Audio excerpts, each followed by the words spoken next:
let's talk about the dangers of runes and divination.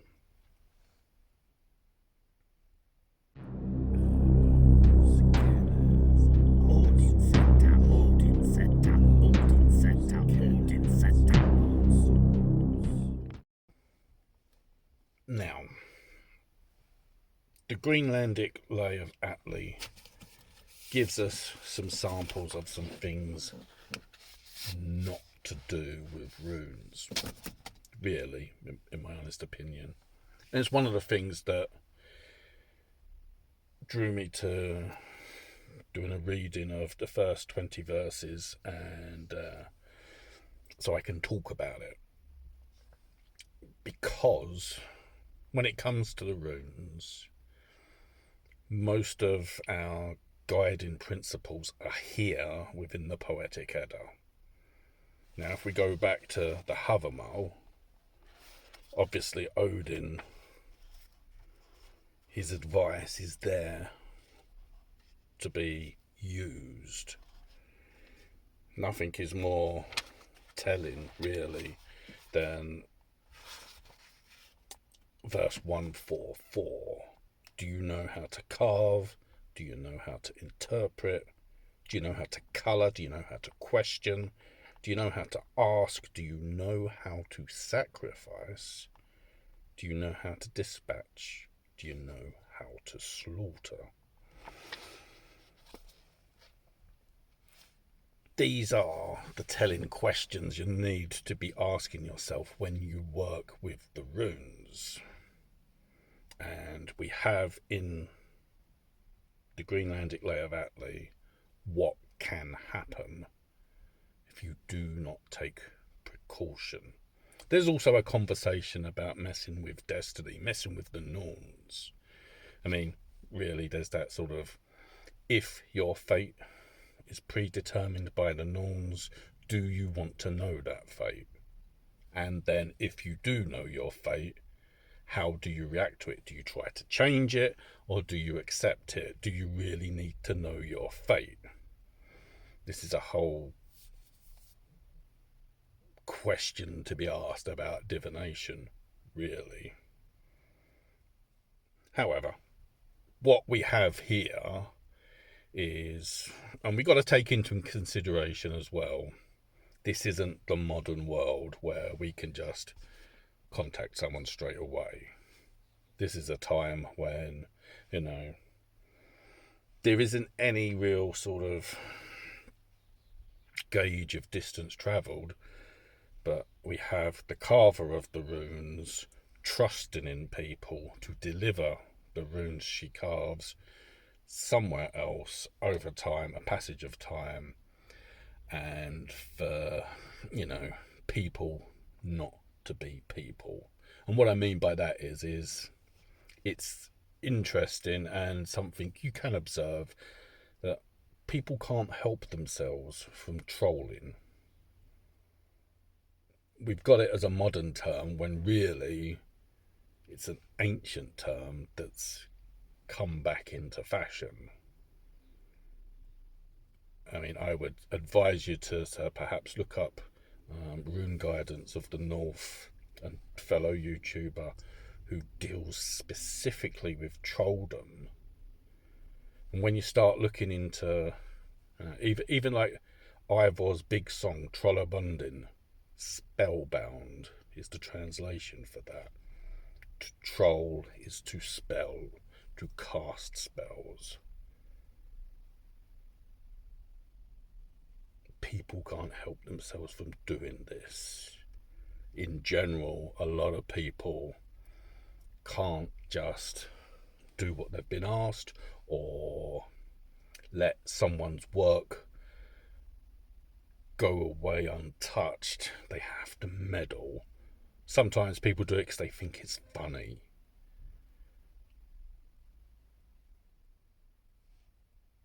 In this story, it's all about disaster. And really, the initial disaster is in carving these runes and trusting them with someone else to be delivered untouched. And really, In verse 4, the lines cover it perfectly. She carved some runes. Vingi defaced them, hastened on disaster before he handed them over. So everything is done in a rush. Trust is put in someone who probably shouldn't be putting your trust in. And it's like when you're on the back foot, when you're reacting rather than acting, mistakes, trouble can happen. And this is what we have to take into consideration when you're working with runes in the modern world, let alone then. Going back to the Havamal, do you know how to carve them, etc., etc.? Interestingly, it's something I've observed is with people working with bind runes, if you share them publicly, you will have no shortage of people telling you what your bind runes are or what additional runes are in the bind runes you've created and whether you should be doing that or not. If you are crafting runes and empowering them, you get an advantage from seeing these comments by people because they will tell you how they're going to be working out how to attack your runes. And if they see things that aren't there or aren't intended to be there, then that's probably for the better because they're not attacking your rune if you keep its intention to yourself. Because if someone wants to counter whatever the purpose of your rune is, they're going to attack it, or they have to attack what they know it to be. And if it's not what they perceive it to be, it's going to have a better defense.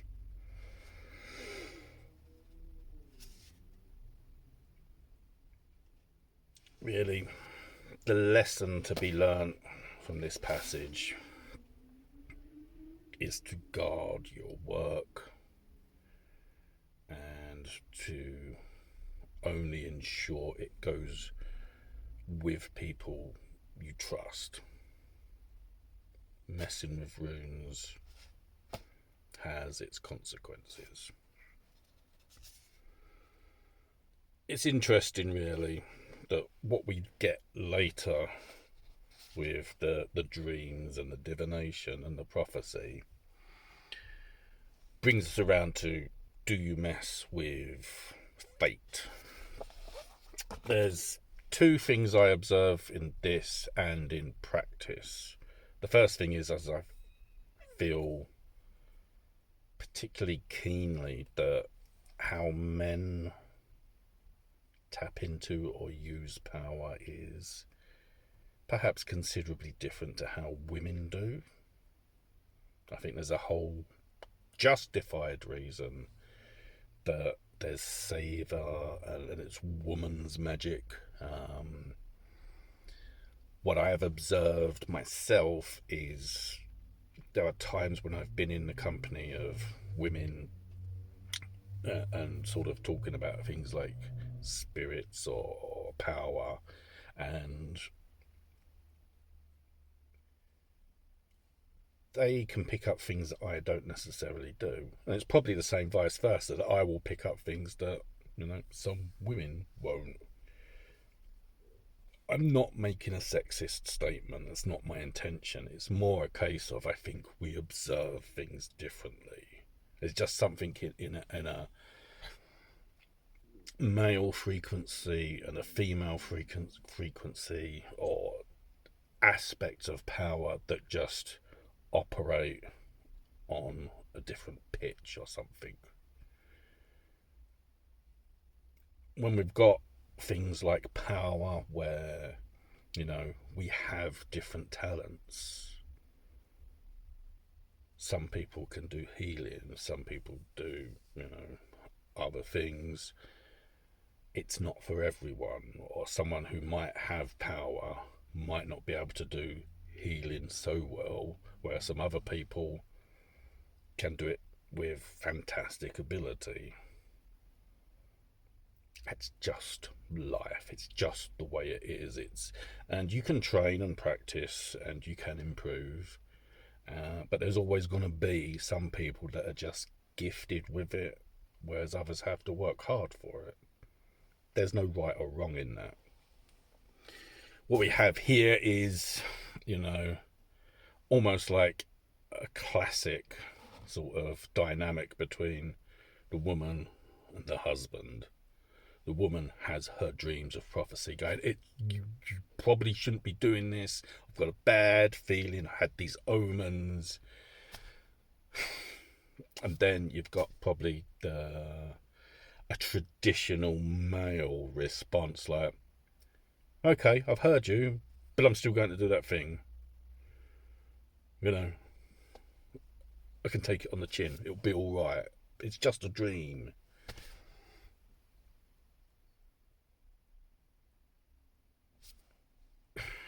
These are dynamics between what can happen between a man and a woman. And, does a man more readily accept his fate as opposed to a woman? Or is it just we are locked in a cycle of, expectancy and sort of belief that you can challenge fate? We have to be free-willed, free creatures. We are not, automatons. This experience, is it predetermined? Or it's how do we ride the essence of our life cycle,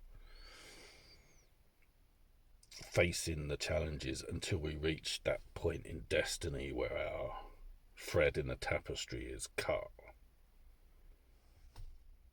So it's a massive conundrum. Are we destined to always make the same mistakes because we can't help ourselves? Is fate written or cursed? I mean, it's one of those things I notice amongst the other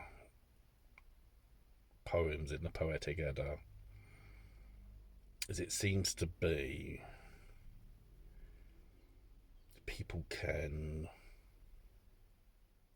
influence your destiny by setting sort of curses upon you. And perhaps the best fate to have is to have a quiet one where no one is predicting your fate for you.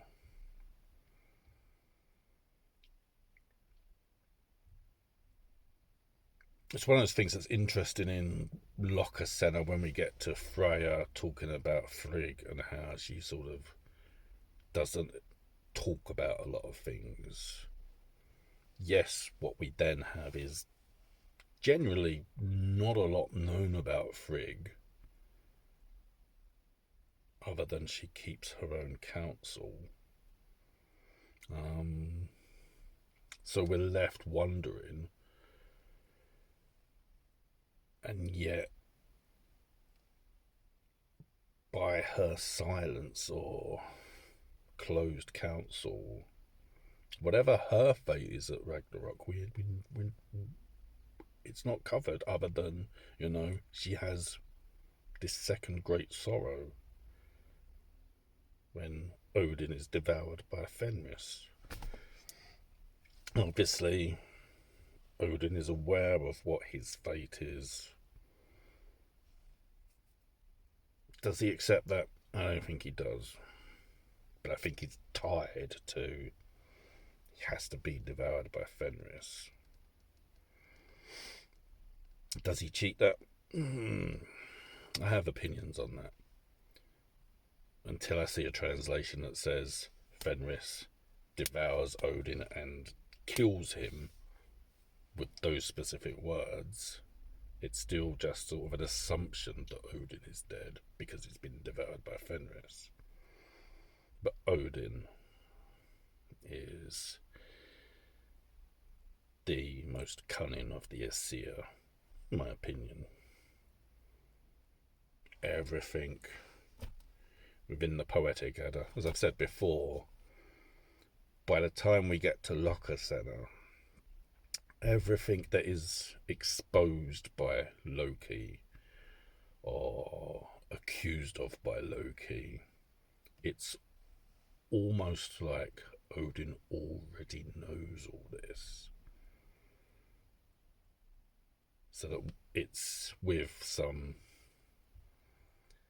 sad conclusion that Loki crosses a line and Odin has to take the action he takes.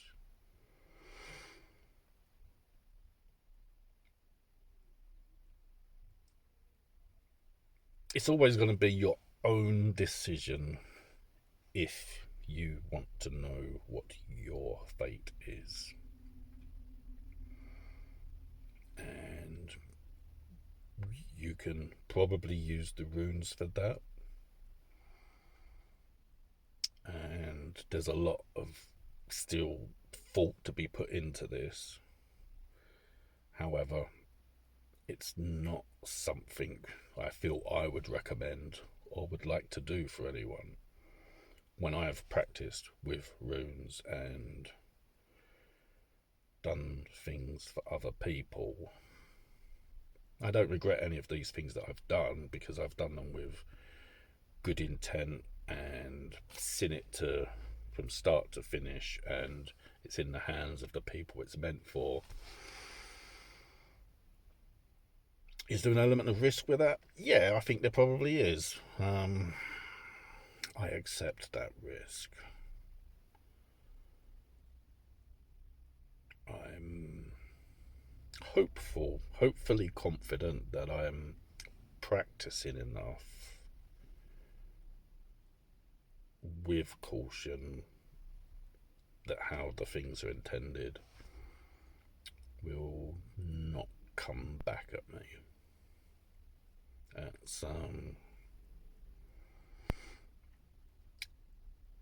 We'll see.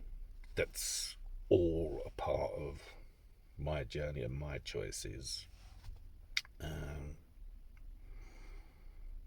Is it tempting fate? Well, I don't know what my fate is, and I don't want to know until I'm confronted with it as it goes along. Really, I have made mistakes in my life. I will make more mistakes. But they've been through my own decision making. It is what it is, to coin a phrase. So there's a lot to learn, and I'm going to read the rest of the poem, and because I think it's sort of, yes, it's great to have that fragment because it highlights uses of runes and divination. And you've got those elements of it's used in a rush, or it's misread, or because it's tampered with, it becomes tainted and has this knock-on effect. And that's some of the important things to take on board for progressing along your path of power. I'm not telling you what to do. I'm saying these are the examples of things we can learn from. And yes, it can be sort of replied with, well, my fate is my fate. And yes, your fate is your fate. The Norns are weaving it or have woven it.